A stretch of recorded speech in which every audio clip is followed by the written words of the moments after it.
যে দেশের বর্তমান যে পরিস্থিতি, সেই পরিস্থিতিতে একটি রাজনৈতিক শক্তির উত্থানের জন্য আমার রাজপথে থাকা প্রয়োজন, ছাত্র জনতার কাতারে থাকা প্রয়োজন। হ্যাঁ, নতুন যে রাজনৈতিক শক্তি এবং দল গঠন হচ্ছে, আমি সেখানে অংশগ্রহণ করতে আমার অভিপ্রায় আছে। একটি গণ অভ্যুত্থানের প্রেক্ষিতে 8ই আগস্ট আমরা গণ অভ্যুত্থানের প্রতিনিধি হিসেবে প্রথমে 2 জন এবং পরবর্তীতে আরও খবরটা আপনারা ইতিমধ্যে সবাই জেনে গেছেন এবং গত কয়েকদিন ধরেও বেশ আলোচনা হচ্ছিল যে উপদেষ্টা নাহিদ ইসলাম পদত্যাগ করবেন এবং আজকে তাই হয়েছে। আজকে উনি পদত্যাগ করেছেন। উনি নিজে ডক্টর ইউনূসের কাছে যে উপদেষ্টা নাহিদ ইসলাম তিনি পদত্যাগ করেছেন জরুরি ভিত্তিতে, কারণ তার নতুন দল ইতিমধ্যেই তৈরি হয়ে গেছে। প্রিয় দর্শক শ্রোতা, দেখছিলেন সাংবাদিক মাসুদ কামাল এই বিষয়ে কিছু গুরুত্বপূর্ণ কথা বলছেন এবং নাহিদ ইসলাম তিনি কি বলছেন আমরা ভিডিও স্ক্রিনে দেখবো। আশা করব ভিডিওটা প্রায় শুরু থেকে শেষ পর্যন্ত দেখবেন তারা সেখানে কি বলছে। রাজপথে থাকা প্রয়োজন, ছাত্র জনতার কাতারে থাকা প্রয়োজন। হ্যাঁ, নতুন যে রাজনৈতিক শক্তি এবং দল গঠন হচ্ছে, আমি সেখানে অংশগ্রহণ করতে আমার অভিপ্রায় আছে। একটি গণ অভ্যুত্থানের প্রেক্ষিতে 8ই আগস্ট আমরা গণ অভ্যুত্থানের প্রতিনিধি হিসেবে প্রথমে 2 জন এবং পরবর্তীতে আরও 3 জন অন্তর্বর্তী সরকারে দায়িত্ব নেই অন্যান্য উপদেষ্টাবৃন্দের সাথে। তখন দেশের জাতীয় নিরাপত্তা এবং গণ অভ্যুত্থানের আকাঙ্ক্ষা বাস্তবায়নের লক্ষ্যে আমাদের সেই সময় দায়িত্ব গ্রহণ করাটা আমাদের কাছে মনে হয়েছিল যৌক্তিক।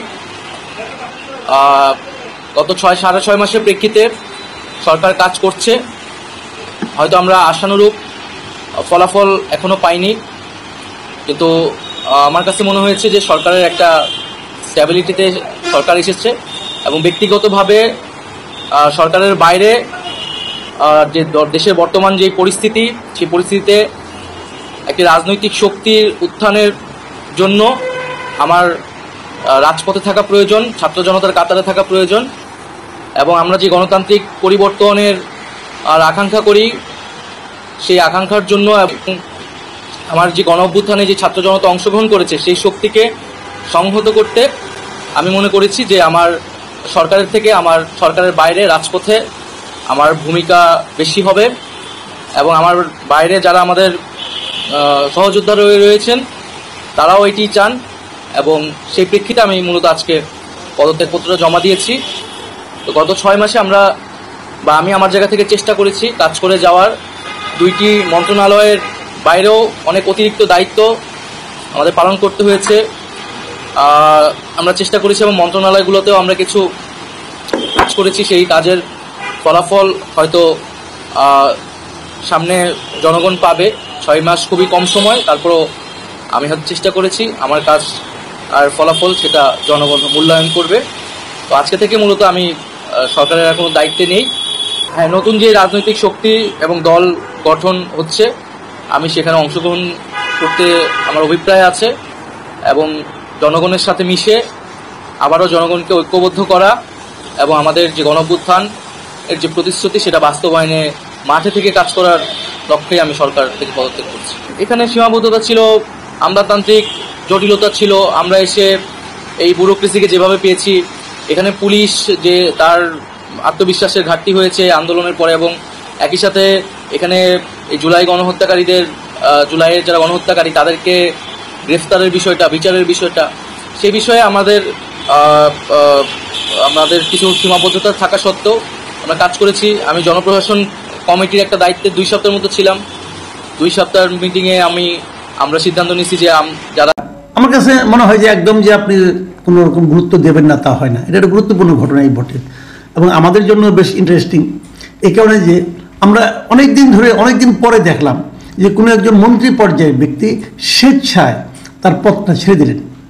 তাকে জোর করা হয়নি, তাকে চাপ দেওয়া হয়নি অথবা তাকে বাধ্য করা হয়নি। উনি নিজের ইচ্ছায় এই পদটা ছেড়ে দিলেন এবং একটা খুব একটা সরকারকে বিব্রতকর, অনেক সময় এরকম কিন্তু হয় যে সরকার একজন ব্যক্তির কারণে খুব বিব্রতকর অবস্থায় পড়ে যায়, তখন সরকার তাকে বলে তুমি পদত্যাগ করো। সেরকম কিছুও ঘটেনি। উনি নিজের ইচ্ছাকৃতভাবেই পদত্যাগ করেছেন এবং উনি পদত্যাগপত্রে কী লিখেছেন সেটা আপনাদের সঙ্গে একটু শেয়ার করি। যদিও আমার ধারণার মধ্যে আপনারা সবাই পেয়ে গেছেন, তবুও আমি একটু আপনাদের পড়ে শোনাতে চাই।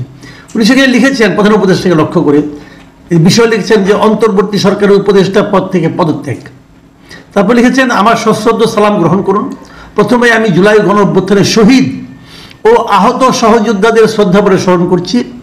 রক্তক্ষয়ী গণ অভ্যুত্থানের পরে ছাত্র জনতার আহ্বানে সাড়া দিয়ে পরিবর্তিত নতুন বাংলাদেশ বিনির্মাণের দায়িত্ব গ্রহণ করার জন্য আপনার প্রতি অশেষ কৃতজ্ঞতা।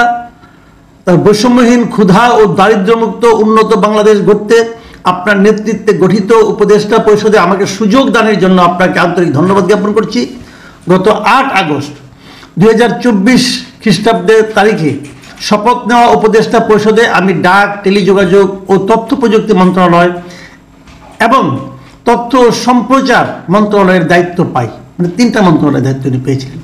নানামুখী চ্যালেঞ্জের মধ্যেও আপনার নেতৃত্বে দায়িত্ব পালনে সদা সচেষ্ট থেকেছি, কিন্তু বর্তমান প্রেক্ষাপটে দেশ ও জাতির বৃহত্তর স্বার্থে আমার ছাত্র জনতার কাতারে উপস্থিত থাকা উচিত মর্মে আমি মনে করি। ফলে আমি আমার দায়িত্ব থেকে ইস্তফা দেওয়া সমীচীন মনে করছি। এমত অবস্থায় ডাক, টেলিযোগাযোগ ও তথ্য প্রযুক্তি মন্ত্রণালয় এবং তথ্য ও সম্প্রচার মন্ত্রণালয়ের উপদেষ্টা পদ থেকে অব্যাহতি চাচ্ছি। আমার পদত্যাগপত্র গ্রহণ করতে মহোদয়কে সবিনয় অনুরোধ করছি। আন্তরিকভাবে আপনার মোহাম্মদ নাহিদ ইসলাম, উপদেষ্টা ডাক, টেলিযোগাযোগ ও তথ্য প্রযুক্তি মন্ত্রণালয় এবং তথ্য ও সম্প্রচার মন্ত্রণালয়, বাংলাদেশ গণপ্রজাতন্ত্রী বাংলাদেশ সরকার। এই হলো তার টোটাল পদত্যাগপত্রের ভাষা। তো ভাষাটা স্বাভাবিক, এটা নিয়ে আমি খুব একটা বলছি না, এটা তো খুব একটা ভালো ভাষায় উনি লিখেছেন এবং উনি পদত্যাগ করে একটা দৃষ্টান্ত স্থাপন করেছেন। এবং সবাই যেটা ভাবছিল তাই, যে উনি নতুন যে দলটা গঠিত হতে যাচ্ছে, যেটা ঘোষণা হবে 28 তারিখে, সেই দলের উনি হয়তো আহ্বায়ক পদ নিচ্ছেন এবং সব ঠিকঠাক করেই উনি মানে পদ ছাড়ছেন, এটা তো বোঝাই যাচ্ছে। এখন এখানে কয়েকটা কথা। একটা কথা হলো, উনি যে সরকারে ছিলেন, তার মানে এই যে দলে উনি আসবেন এবং দলের যে গঠন প্রক্রিয়া, সরকারে থাকা অবস্থাতেই উনি তার সঙ্গে জড়িত ছিলেন।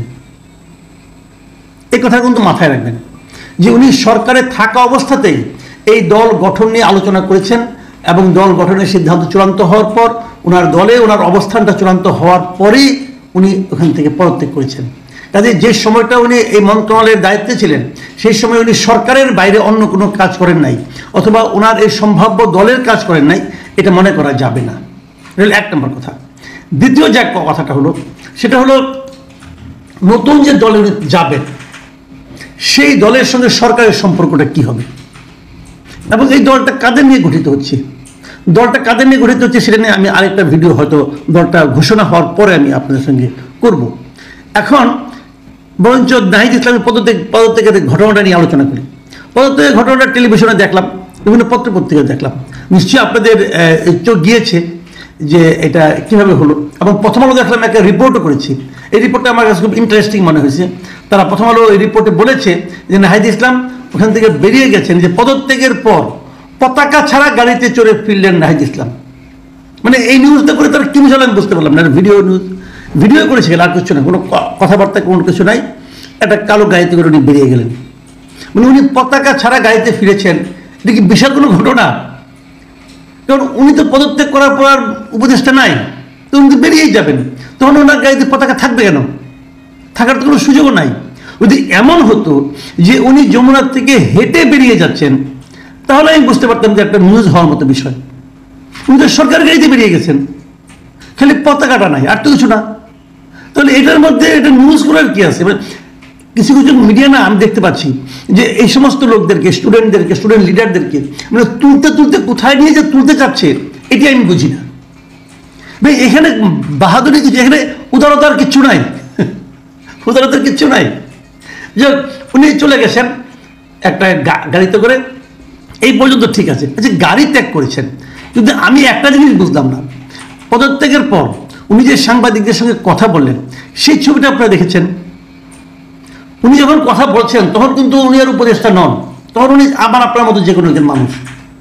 তো উনি টেবিলে বসে কথা বলছেন সাংবাদিকদের সামনে, কিন্তু ওনার দুপাশে হচ্ছেন প্রধান উপদেষ্টার প্রেস সচিব ভিডিও সম্পর্কে মতামত কমেন্টে লিখবেন এবং এই যে উপদেষ্টা নাহিদের পদত্যাগ, সেই পদত্যাগটা জরুরি ছিল কিনা, বা অন্তর্বর্তীকালীন সরকারের এইখান থেকে আরও 2-3 জন ব্যক্তি তার পদত্যাগ করতে যাচ্ছে, তো তাদের এখানে আর কাকে যুক্ত করতে পারে? এখন কি আপনার কাছে মনে হচ্ছে যে এই অন্তর্বর্তীকালীন সরকারের ধীরে ধীরে সকলেই পদত্যাগ করবে, বা এই যে নতুন দল তারা ছাত্ররা তৈরি করলো, এই ছাত্রদল নতুন যে দলটা তারা তৈরি করেছে, এই দলের প্রতি জনগণের কতটা আস্থা থাকবে, বিশ্বাস থাকবে? তারা কি সেই আস্থা বিশ্বাস নিয়ে এগিয়ে যেতে পারবে? এবং আমরা দেখছিলাম প্রধান উপদেষ্টা সচিব, মানে প্রধান উপদেষ্টা সচিব, তিনি বলছিলেন যে একদিন এই উপদেষ্টা নাহিদ তিনি প্রধানমন্ত্রী হবেন। তিনি এরকম একটা বক্তব্য দিলেন, কেন দিলেন এবং তার মধ্যে কি এমন রয়েছে? যাই হোক, ভিডিও সম্পর্কে মতামত করবেন এবং ভিডিওটি শেয়ার করে দিবেন। শুভকামনা থাকবে। তবে একটা কথা বলতেই হয় যে শেখ হাসিনার মনে হচ্ছে বিকল্প বাংলাদেশে আর হবে না। কারণ সাম্প্রতিক যে সময়গুলো, সাম্প্রতিক যে ইস্যুগুলো, বিএনপির যে কার্যকলাপ, দেশের যে পরিস্থিতি, এইগুলো কে ঠান্ডা করবে? মাত্র one and only Sheikh Hasina, এছাড়া কেউ পারবে না। ধন্যবাদ সকলকে। আপনার মতামত কি?